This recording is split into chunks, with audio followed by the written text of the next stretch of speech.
Global Indian Network. Print, TV, events, podcasts. Find out more at globalindianseries.com.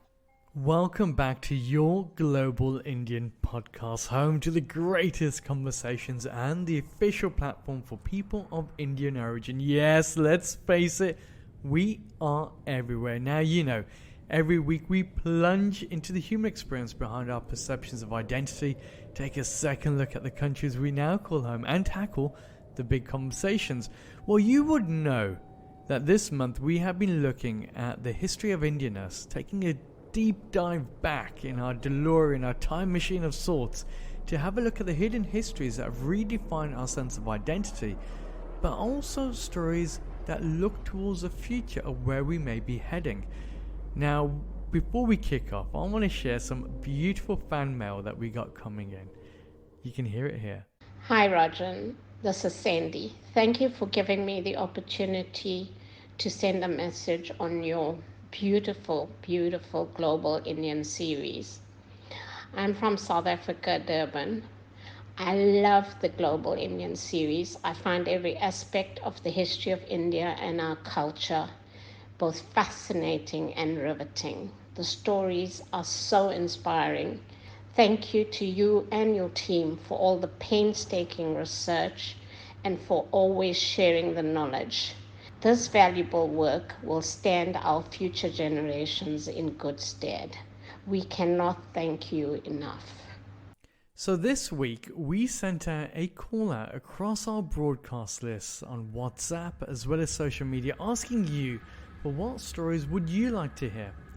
Thousands of people have been listening every single week, and we got a number of emails coming back. But there was one audio note that caught mine and Alex's attention, and it was this one. My name's Anita Bardaj, and I'm a listener from London and a big fan of your podcasts. I found the History of Indianness episodes really interesting, absolutely fascinating. And because of that, I'd really like to ask you a favour. For the final episode, I think it would be a great idea for you to take us on a whistle-stop tour of everything that we've covered so far, and for you to take us back in time through key moments that defined India and defined us as Indians and our identity, and then bring us back to the present day. I think everyone would find that so informative. So without further ado, we thought, well, why not? Let's fire up the DeLorean. And I think it probably will be the last journey of sorts, because it's going to have to be retired after this journey, to have a look at answering these questions. So first and foremost, a massive thank you to everybody that's been participating, all our guests, as well as you, the audience, who have been sending in your questions and also actually helping preparing with the research. I truly hope you enjoy this session, and like always, I'd like to say a massive thank you to all our dear supporters and sponsors out there, many of which you'll hear from soon. I hope you enjoy this remarkable journey. Make sure you got your seatbelts on, because we're going to be taking you back to over 75,000 years ago. Yes, you heard that right. This is the real time machine, the histories of Indianness. Hi, my name is Divya, and I'm co-founder of the Global Indian podcast. Before you get to today's show, I've got a quick favour to ask. If you've been enjoying our conversations, I'd love if you could take just 1 minute to leave us a review on the platform that you're listening to us on, and share our work to friends and family. It helps us out a lot. Word of mouth is the primary way that we grow. Thanks for your continued support. Hi, my name is Nestor Alfred, CEO of St. Lucia Citizenship by Investment. Think freedom. What comes to mind? Freedom to explore, to travel to any destination for work or play. Or is it freedom of expression? Being surrounded by the globally minded, those who care for society and environment. Every year, people from around the world apply for St. Lucian citizenship because they realize that real freedom is based on choice. Discover more about St. Lucian citizenship and how it's helping global Indians achieve more. My name is Chitra Stern, and I am a proud Global Indian Ambassador and CEO of Martignal Resorts and Martignal Residences. We pride ourselves on the journeys that define a community, and our developments bring people together. Did you know that over 70,000 people just like us call Portugal home? The Global Indian journey has brought people together in a meaningful way. And on behalf of all of us at Martinal, we want to thank you for joining us in these remarkable conversations. We look forward to seeing you here in Lisbon post-COVID. Have a great day. And just move. Get up and just move. Get up and just move. Get up and just move. So Alex, have you got the DeLorean ready? Because I think we can going to overdrive right now, aren't we? Well, we are. I hope she's passed her MOT. That's all I can say, because our journey is a long one. And we begin in the last ice age, in the Pleistocene. And we begin before the beginning, not with humans, but with Homo erectus, upright man. And hominid apes really had been discovered in India, in Sri Lanka, and in Pakistan, and in India itself. 1982, a hominid was discovered in Madhya Pradesh in India.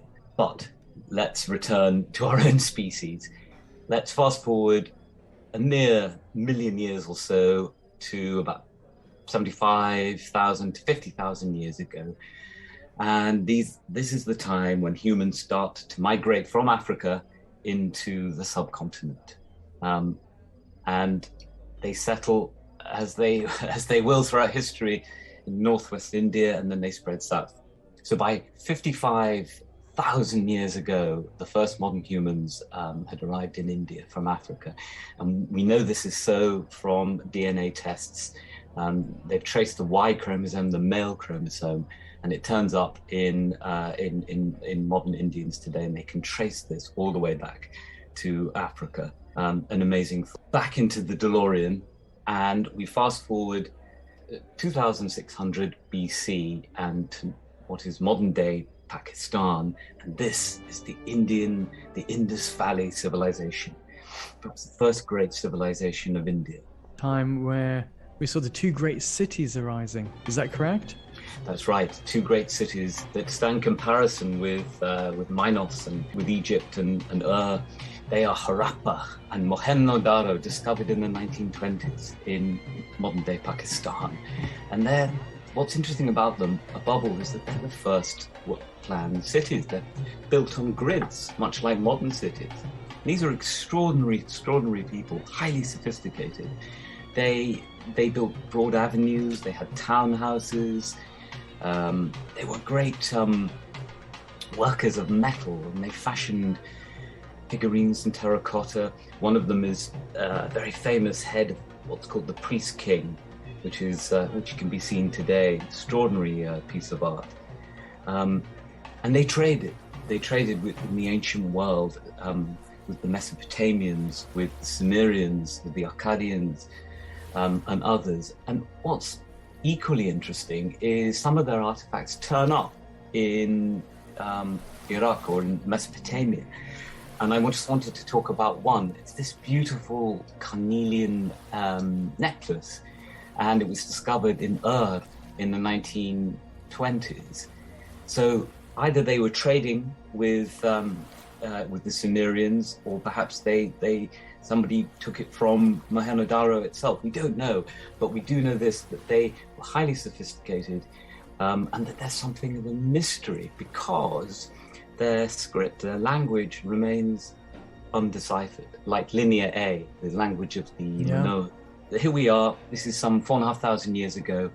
The odd thing is, this civilization... It just fades, doesn't it? It fades, it vanishes from the stage. Why? Well, we don't know, in truth.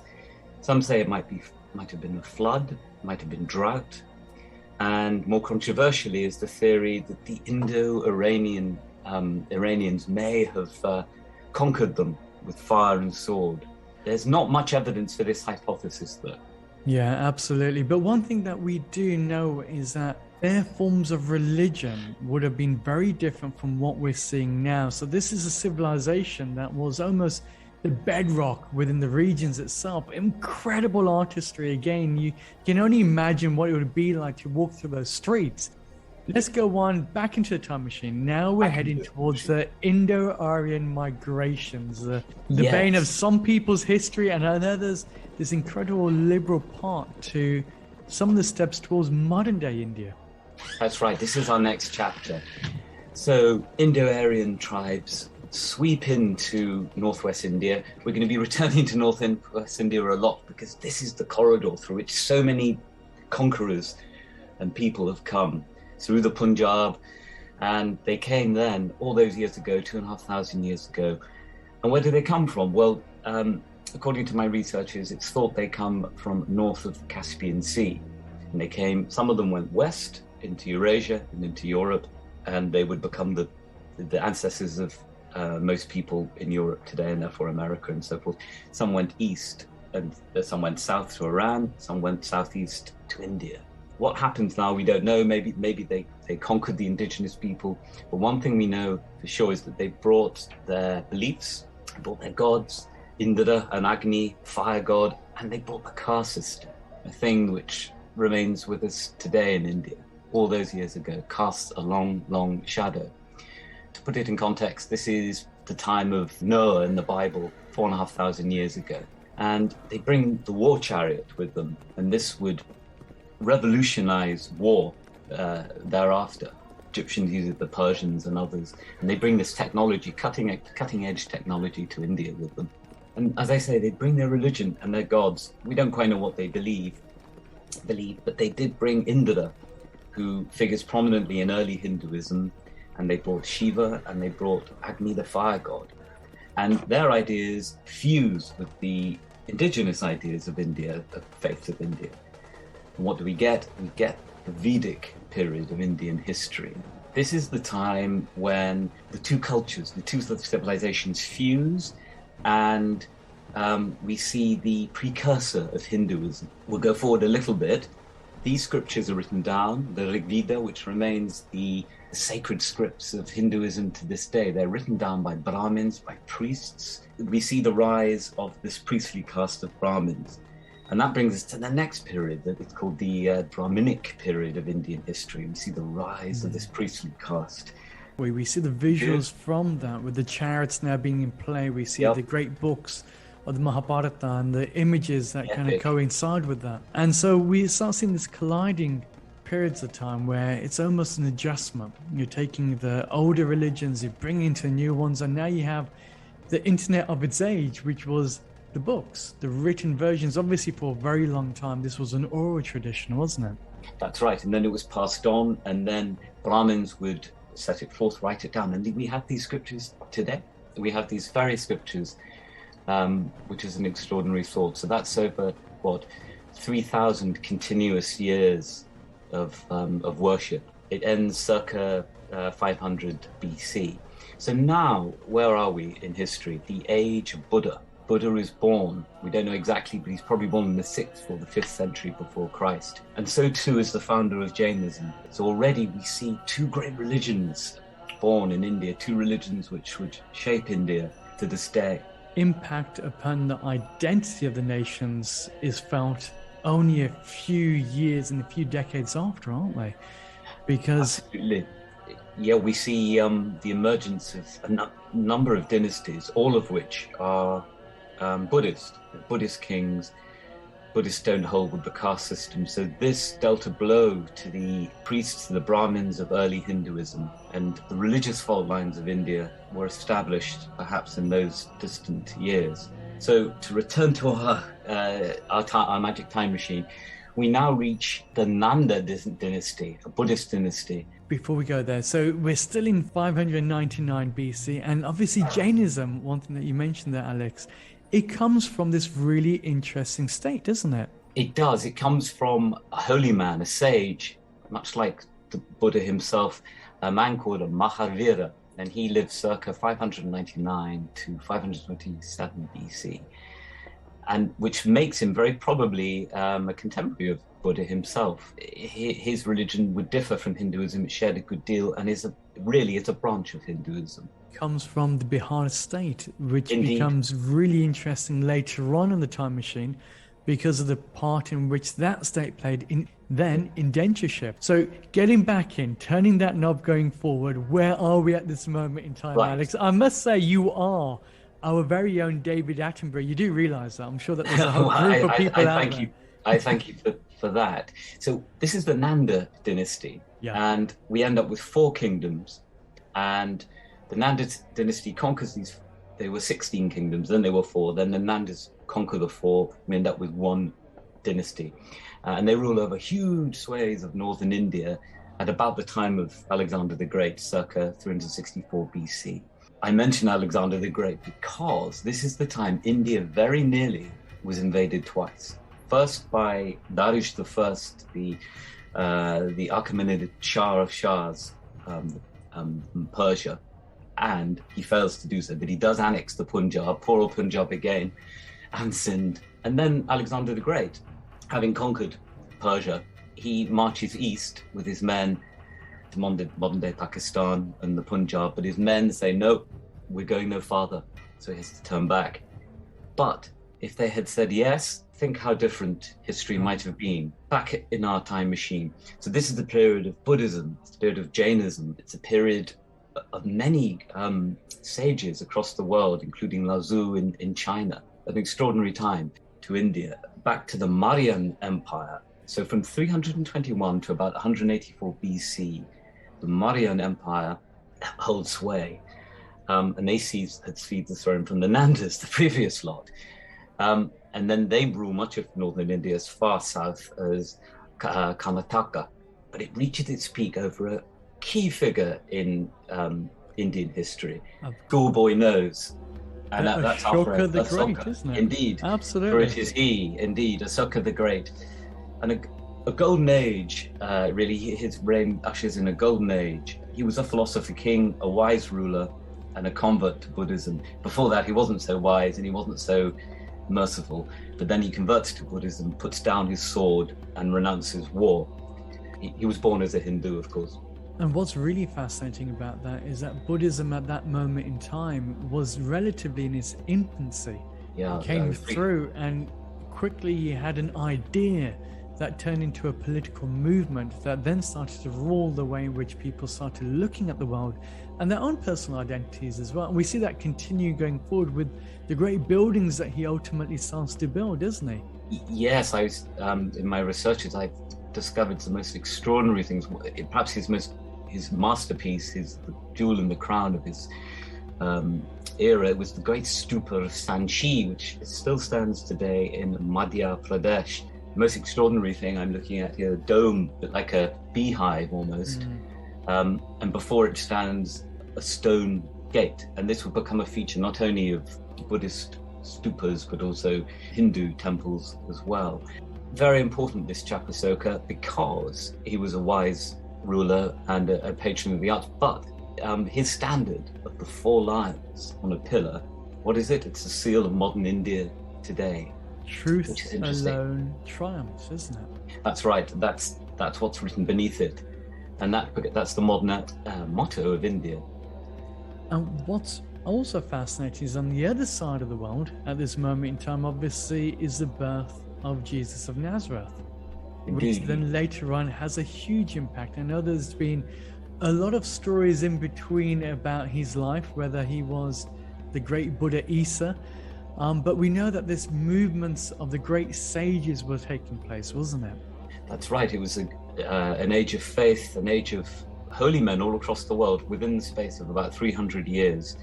Of course, Christ, and in the Holy Land, as we say, Buddha. You have the founder of Jainism. Extraordinary moment in time when various religions will be born and will shape the world. So to return to our time machine, we're now jumping forward quite a bit. We're jumping forward to the 4th century AD, to the 5th century actually, and this is the age of the Gupta Empire, from 319 AD to 510. So in English terms, by 510, this is almost the time of the Anglo-Saxon invasions, founded by Chandragupta. And the early Gupta king was a Buddhist, and he too presided over a golden age. So it's sort of artistic and cultural endeavor. And it clearly means a lot to modern Indians as well, because I'm looking at a poster of a program.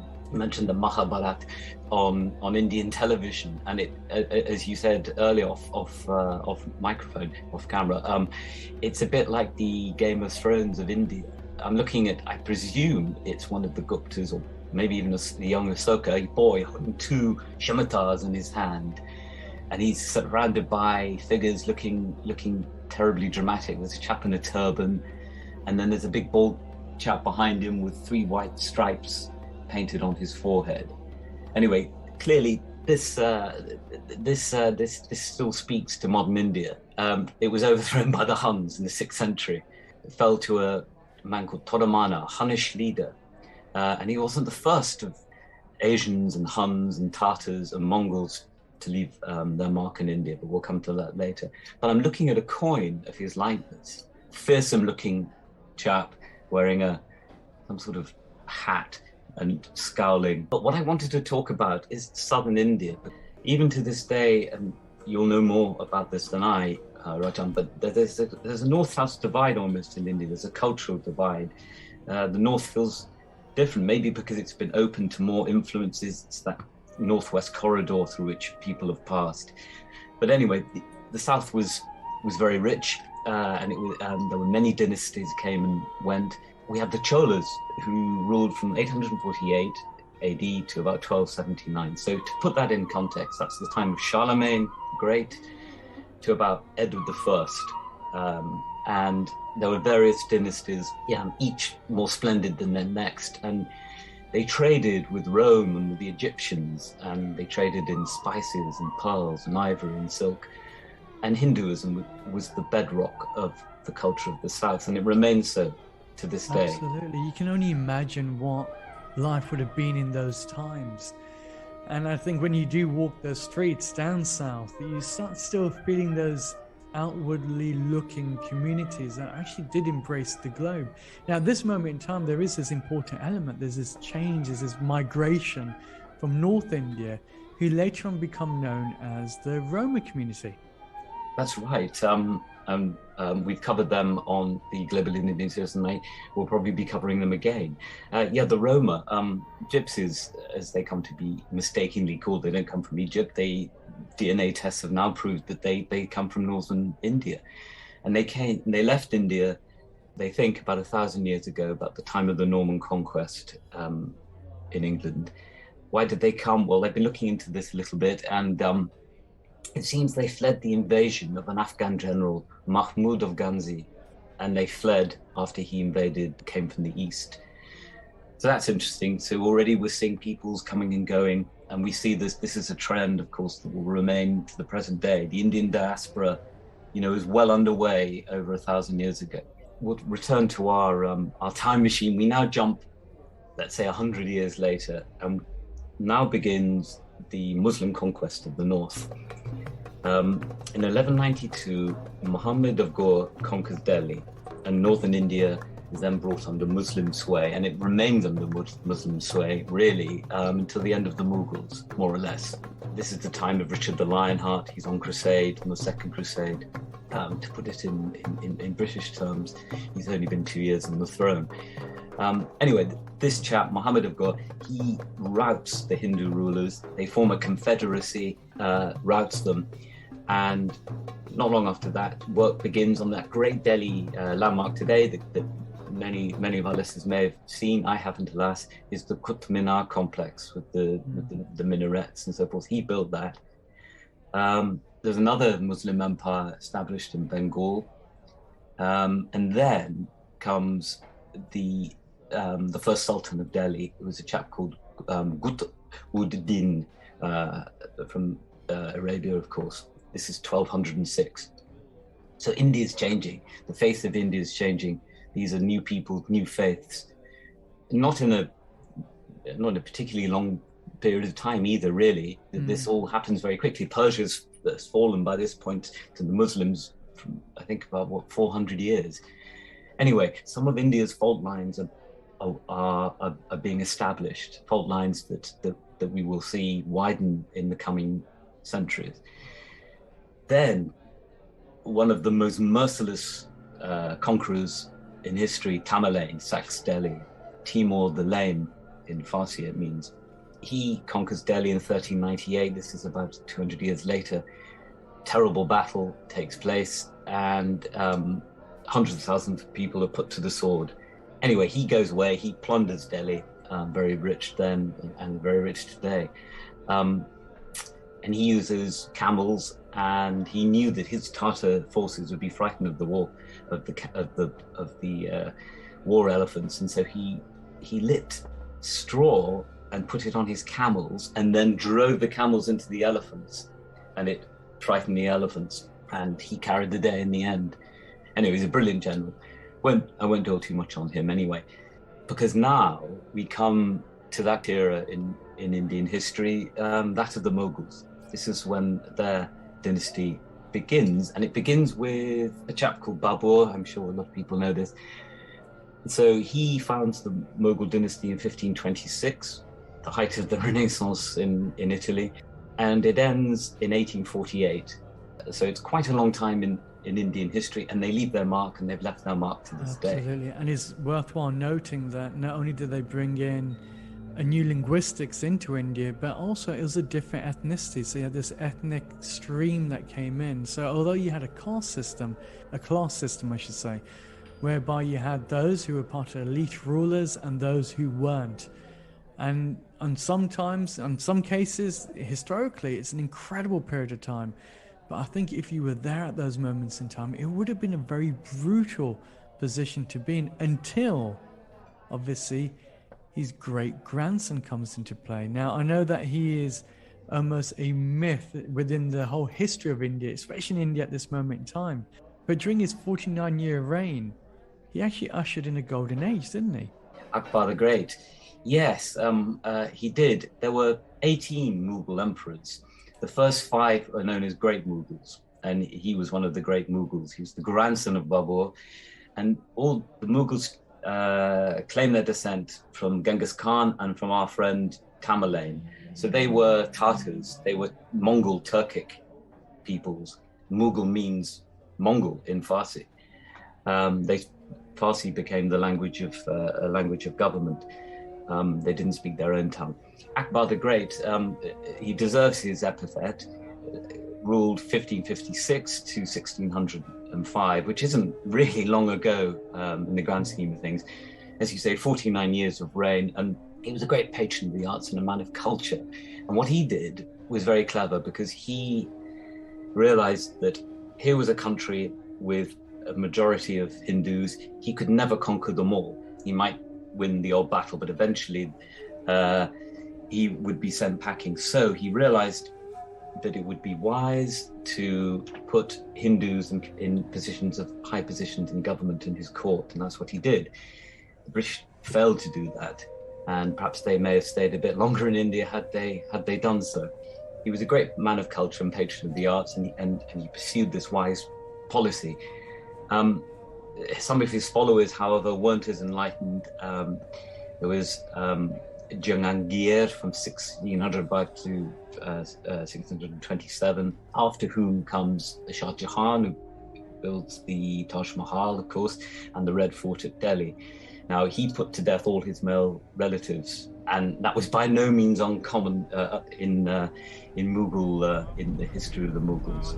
But this isn't. We mentioned Buddha and the founder of Jainism, then Christ. But here now comes another great religious leader and a sage, and one you know a lot about is Guru Nanak, the founder of Sikhism. He lived from 1469 to 1539. Now we have another faith to add to our growing list of faith, and that of Sikhism. And of course the Sikhs will have a profound effect on Indian history thereafter. Another change in the fabric of society within India, because especially up towards the northern regions, you had people coming out in pursuit of equality. They're almost starting to fight back against some of the injustices that was happening under the Mughal Empire, but also the things that they're seeing as the fabrics of society that was actually separating people in. But obviously with that comes the next stage, and what you class as the decline and fall and the ushering in of a new India. That's right. But with Guru Nanak, Sikhism doesn't hold with caste, so here was a very incendiary and dangerous religion which upset many of the orthodoxies of Hinduism. So those rifts I mentioned, those religious rifts, begin to further widen at this time. Yes, decline and fall of the Mughal Empire doesn't last too long, really. Thereafter, it quickly wanes. Two reasons: Hindu opposition for religious intolerance, and the rise of two European powers, chiefly France and Britain. So as we see the power of the Mughals wane, we see that of France and Britain wax. So now we come really to the era of the Age of Empire. And we see the use of religion and politics coming together even more so within Europe, don't we?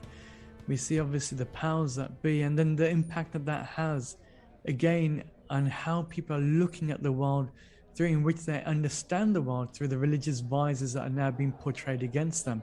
In India, in some cases, you have the new liberalism that is coming through. In other cases, it's a very tough regime to be in. So now we're coming to the Portuguese. Obviously, we all know of the wonderful areas such as Goa, and I got married in the region. But the Portuguese were the first to arrive in India. Yes, is that correct? So we have to go into reverse slightly in our DeLorean, back to the 15th century, and of course it was Vasco da Gama who was the first European to begin a trading post in Goa. I wanted to mention this because in some ways it's quite amusing. He arrived on the 20th of May of 1498, and he brought with him presents. However, they were rubbish presents. And the King of Calicut, Zamorin, was not impressed. And this is what he brought. It actually sounded quite good, but anyway, the king didn't like it. 4 cloaks of scarlet cloth, 6 hats, 4 branches of corals, a box with 7 brass vessels, a chest of sugar, 2 barrels of oil, a cask of honey, and a postal token. No, there was no postal token, but the king was not impressed, and he said to Vasco da Gama, "Why have you come?" And da Gama said, "We've come to trade, and we've come to find Christians."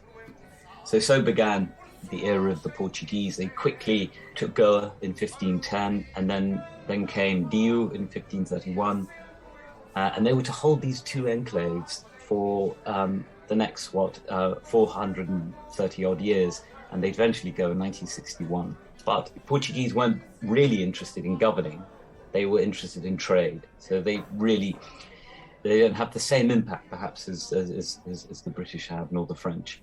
Talking of whom, the East India Company was founded in 1600 by Good Queen Elizabeth I, when she granted a charter to the London Trading Company.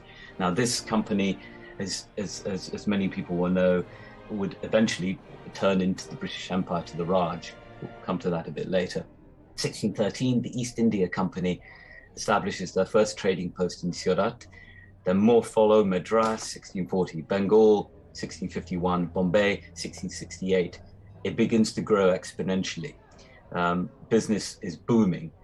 And in 1672, the French found their own trading post in Pondicherry. Then you have a century of rivalry between France and Britain for the trade of India, quite simply. At the same time, just before that, in 1666, put in perspective for the audience, the Fire of London, obviously what's known, many songs that are sung about that, including my son from nursery school, but it was also the death of the last living Sikh Guru, Guru Gobind Singh, who along with his predecessors shifted a new form of identity within the north. They started to demolish the Mughal rule, but they started to bring in a very different version of liberalism. Now that's important to remember, because when we continue the journey on the DeLorean on our time machine, we'll realize that there's a lot of shifts that start to be made from there. Obviously, the Sikh faith, it turns into the last living Guru, which is the Guru Granth Sahib. So we're heading down the bitter rivalry, France and Britain, the control of Indian trade. It is almost a World Cup all over again.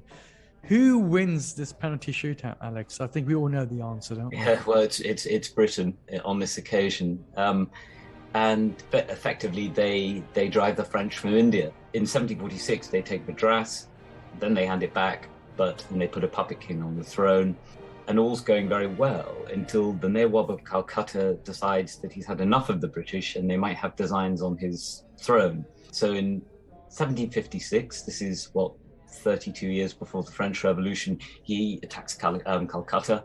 He locks prisoners in a cell, and of course, this is the black hole of Calcutta. Absolutely, and these poor souls all die. Then comes another great figure in British history, is Robert Clive, Clive of India. He retakes Calcutta in June 1757, at the Battle of Plassey. He overthrows the Nawab and puts his own man on the throne, effectively gets the British control of Bengal and lays the foundations of the British Empire. Our story is changing again. And it's a huge shift, isn't it? Because now what we're seeing is, like the Mughals, you had a different ethnicity that was coming into India, different languages, linguistics, and almost this sharp changes, sudden changes in the way that people saw themselves in the world at large. So now you've got English coming in, you've got the trades from the UK, but it's obviously taking a big change because now you have governors from trading posts to becoming political appointees. At the same time, we're seeing the collapse of the Mughal Empire, aren't we? We do, and it's a vacuum that was exploited by the British, of course, but also by the Sikhs in the north. And this is the time of the Sikh Empire, Jig Singh.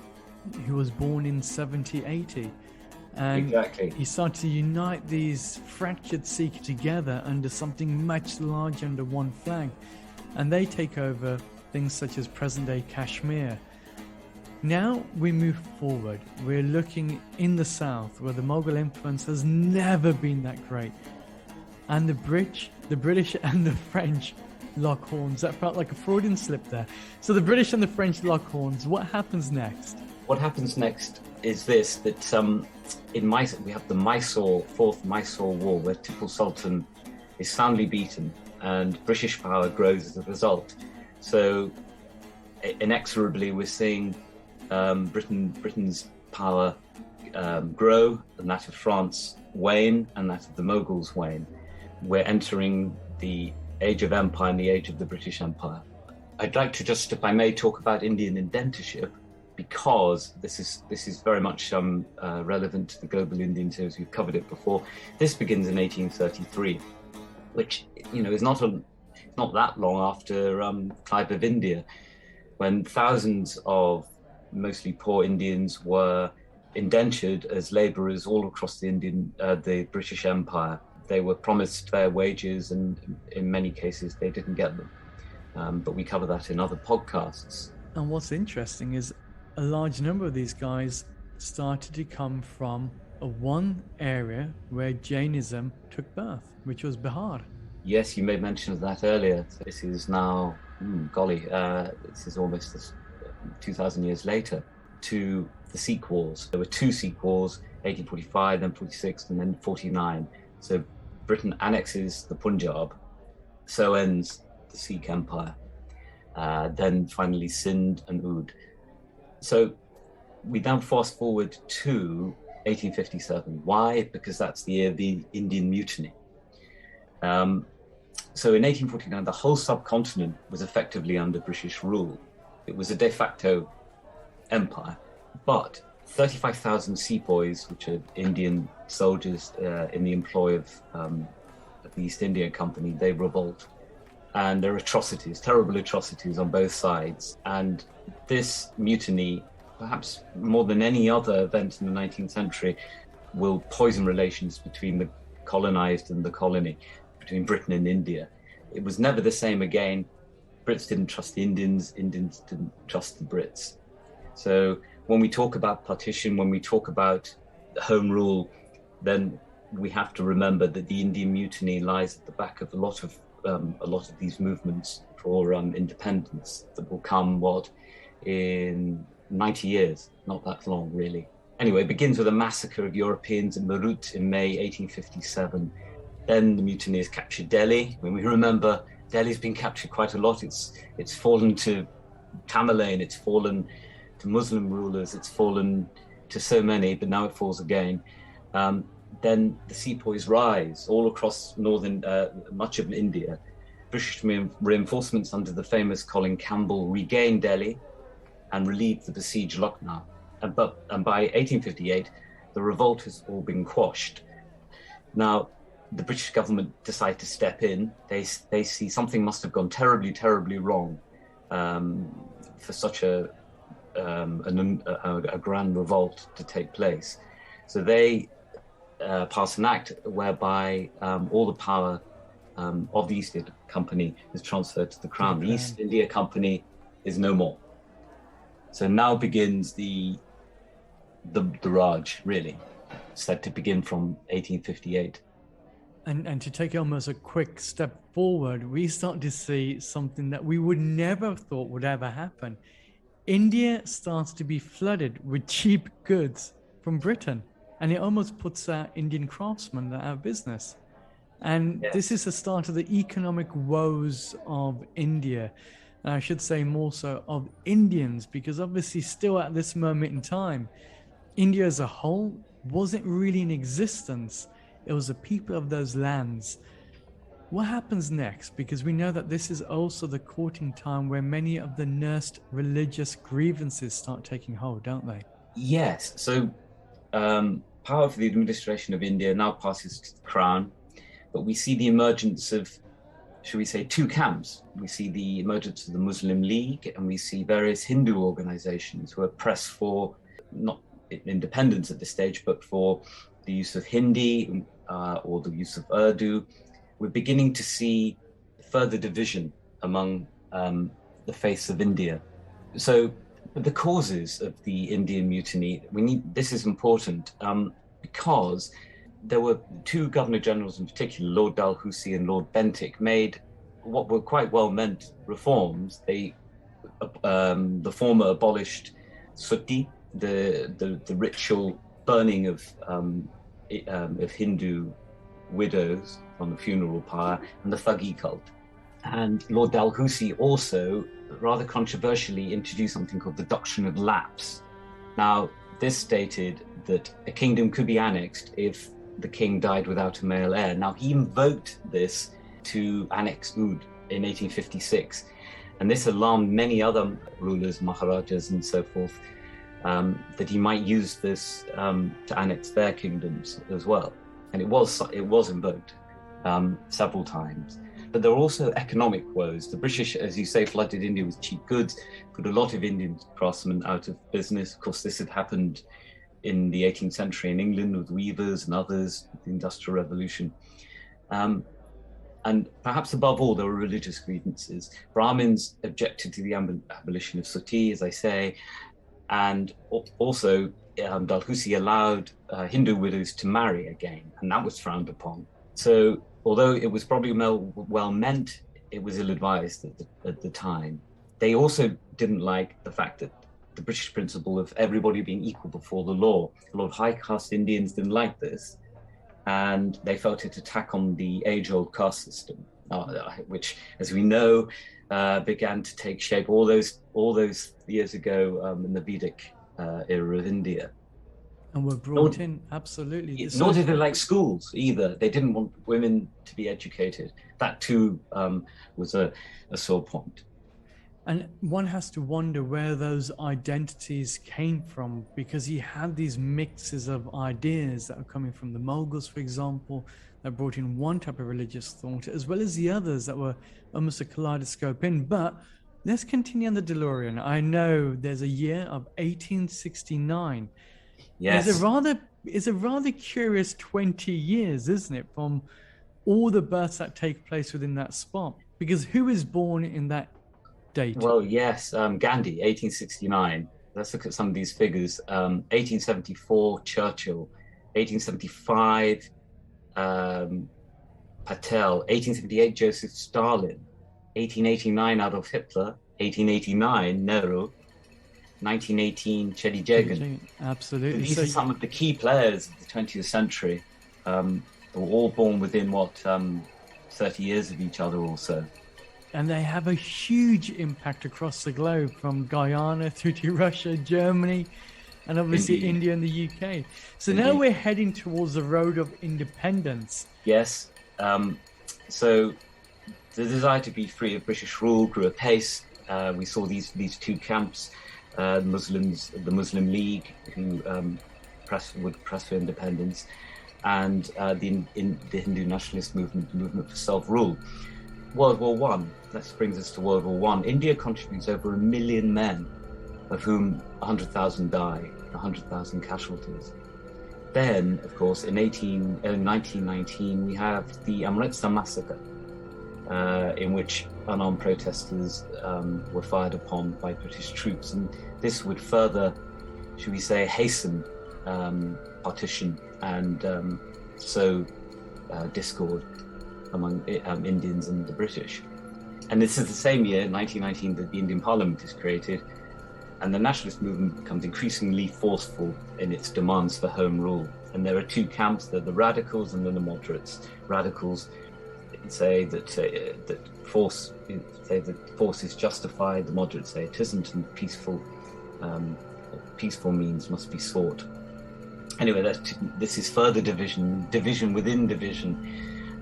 During World War II, Gandhi is imprisoned along with lots of other nationalist leaders. But it does happen, of course, in 1947, the last Viceroy of India, Mountbatten, hands over the keys, as it were, to India in 1947. Well, what's really interesting, though, just a few years beforehand, 1943, a part in India's history is the Great Famine of Bengal. Yes. Over 2 million people die, and what most people don't realize that these were Hindus and Muslims. They were just people of the land.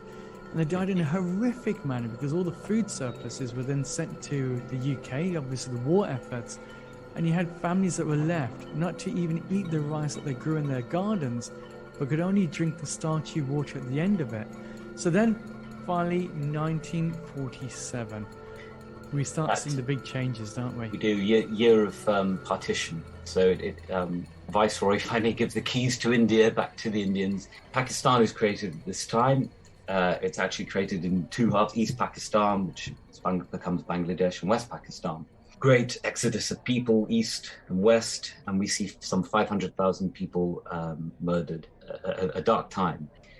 Now, the Sikhs, Nehru promises the Sikhs their homeland in return for their support in Congress. They keep their bargain, their promise. Nehru doesn't keep his. There is no homeland. And this is something that will rankle to this day in the homeland movement of Sikhs. Let's jump forward, shall we, to 1966. This is the year Pakistan begins its nuclear program. India follows suit. Then we come to another dark year in modern history, Operation Blue Star, 1984. Indira Gandhi is assassinated by her Sikh bodyguards. We then have the Sikh genocide that follows. It's the code name of the military operation carried out by the Indian security forces. You tell me that secret papers have been published which show Margaret Thatcher gave her support for Blue Star, and beforehand. I'm not surprised. It was probably realpolitik. She realized that there probably would be no Sikh homeland, and therefore it was in her interest to side with the powers that be. Is a rather interesting part of history. And the reason why is, if we take religion out of it and have a look at the identity of people within the lands, you can start seeing how these divisions were put in place, promises and false promises. But ultimately, if you take again the religion out of the hands, you're looking at human beings that are all there, that have almost throughout time immemorial been subjected to other people's thoughts. And Indeed. So now we're coming at the end of 1984. 1984. 1990, obviously, we see another exodus of communities, in this case of Kashmir, and it's called the Kashmiri genocide, where you have Sikhs and Hindus that are killed from that side. 1998, Pakistan becomes a nuclear power. Nuclear power, yeah. Tests its first bomb. Then India follows suit. And now it's an arms race, really. Relations really have not improved very much, maybe a little bit since then, not much. 2011, Osama bin Laden killed in Pakistan in Operation Neptune Spear. 2008, the Mumbai blast, the Mumbai terrorist attacks. 2010, is a key year for you because, indeed, a fresh-faced me, young and ready, starts my traveling journeys across the world. We start sowing the seeds of the global Indian, don't we? Indeed we do. That's a big flag in our timeline. We'll put a big flag with your face on it. Sounds a bit like our logo. Fluttering in the breeze of time. Now we jump forward to, well, what do we jump forward to? 2022, the present. I think it's fascinating because if we look back at this kaleidoscope of history, again, taking religion out of it, it's empires that are rising and falling, aren't there? There's rulers, despots, fools, as so you've said. But we've also seen incredible acts of kindness within those. But what's really fascinating is that if we look at the history of Indianness, how much of it is present-day India? And how much of can we actually own to the past? Because if we look at the blip of identity of India, this is literally just microseconds, isn't it? In the entire calendar of events from the times of 50,000 years ago. A nanosecond in time. Nanoseconds indeed. It is such a remarkable journey when you look back at the journeys of nations, when you move away from the ideals of traditions that have been centuries old, and you start to realize that our very fabric of identity is constantly shifting. In itself, it is a myth, but even when you look at traditions, we can see our traditions in most cases are only a few generations deep. So the question is, if you don't own your identity, somebody else is going to take credit for it. Now, these have been a remarkable series of productions, and I have heard you. I promise you, we have been inundated with emails right the way across the globe, as well as voice notes telling us, please do not stop the history of Indianness, and I promise you we will continue. I just think the time machine needs just a bit of a break for now. But if you'd like to share your ideas, and if you'd like to champion the work that we do, get in touch with us. You can go to the website, which is www.globalindianseries.com. I really hope you enjoyed this remarkable series of podcasts, and I look forward to continuing the journey with you next week as we continue our 50 Shades of Brown stories from around the world. Until then, I hope all remains well. Take care for now. Global Indian Network. Print, TV, events, podcasts. Find out more at globalindianseries.com.